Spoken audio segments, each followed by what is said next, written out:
Primary TET নিয়োগ মামলায় দ্রুত কুন্তল, কৌশিক ও পার্থ সেন জেল হেফাজতের মেয়াদ শেষ।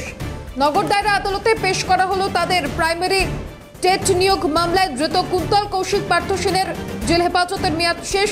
আদালতে পেশ করা হলো তাদের। আরো বিস্তারিত জানবো, অদ্রিজা রয়েছে টেলিফোন লাইনে। অদ্রিজা, আদালতে পেশের পর ঠিক কি খবর রয়েছে, আপডেট জানবো।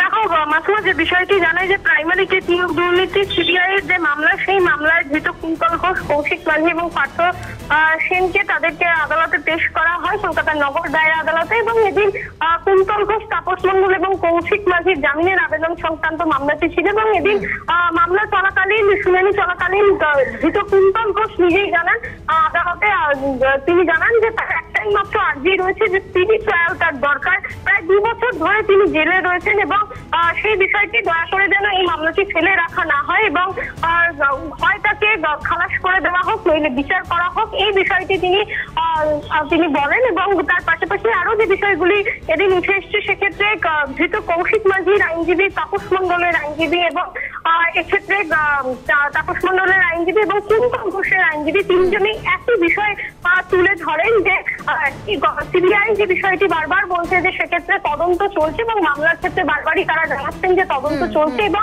ট্রায়ালের বিষয়টি হচ্ছে না, সেই বিষয়টি তারা তুলে ধরেন। এবং তাপস মণ্ডলের আইনজীবী তিনি জানান যে চার্জশিট দেওয়া হচ্ছে এবং বারবারই বলা হচ্ছে কগনিজেন্স নেই। সেক্ষেত্রে চার্জশিটের মানে কি, সেটা তো ইনভেস্টিগেশনের একটা ফলাফল, কিন্তু সেটা আসলে কি হচ্ছে, এটা হচ্ছে তিনি জানান যে এটা মকারি সিস্টেম চলছে। তাহলে এত তাড়াতাড়ি চার্জশিট কেন দেওয়া হচ্ছে, যাতে জামিনের আবেদন আটকানো যায় এবং বারবার লেখা হচ্ছে চার্জশিট দেওয়ার পর তদন্ত চলছে, তাহলে সেক্ষেত্রে চার্জ গঠন কবে হবে, এমন বিষয়টি তাপস মণ্ডলের আইনজীবী সঞ্জয় দাশগুপ্ত তুলে ধরেন। এবং তার পাশাপাশি এদিন বিচারক প্রশান্ত মুখোপাধ্যায় তিনিও সিবিআই এর আইনজীবীর কাছে যে বিষয়টি জানতে চান, তাহলে সেক্ষেত্রে তদন্তের স্টেটাস বর্তমানে কি এবং তিনি বলছেন এই মামলায় চার্জ গঠন তাহলে কবে হবে, তেমনই বিষয়টি জানতে চান। এবং সিবিআই আইনজীবী যে বিষয়টি তুলে ধরেছিলেন, তিনি লিখিত যখন আদালতে জমা দিয়েছিলেন, সেই সময় তিনি জানিয়েছিলেন যে এই মামলার ক্ষেত্রে তদন্ত চলছে এবং চার্জ গঠন সম্ভব নয়, এমনই বিষয়গুলো তিনি তুলে ধরেছিলেন। কিন্তু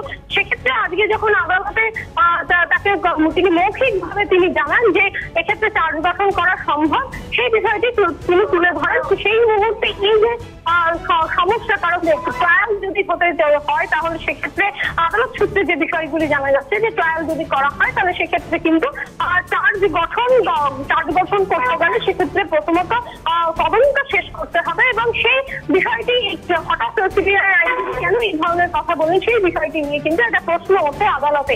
এবং আদালতে যে নির্দেশ দেওয়া হয়, সেক্ষেত্রে প্রাইমারি টেট মামলার পরবর্তী শুনানি আগামী 21শে অগস্ট ধার্য করা হয়েছে। এর পাশাপাশি কুন্তল ঘোষ, কৌশিক মাঝি এবং তাপস মণ্ডলের জামিনের যে আবেদন মামলাটা ছিল, সেই মামলার শুনানি এখন একেবারে পরবর্তী আপডেটের দিকে অবশ্যই নজর থাকবে। অদ্রিজা, আপাতত সঙ্গে থাকো তুমি।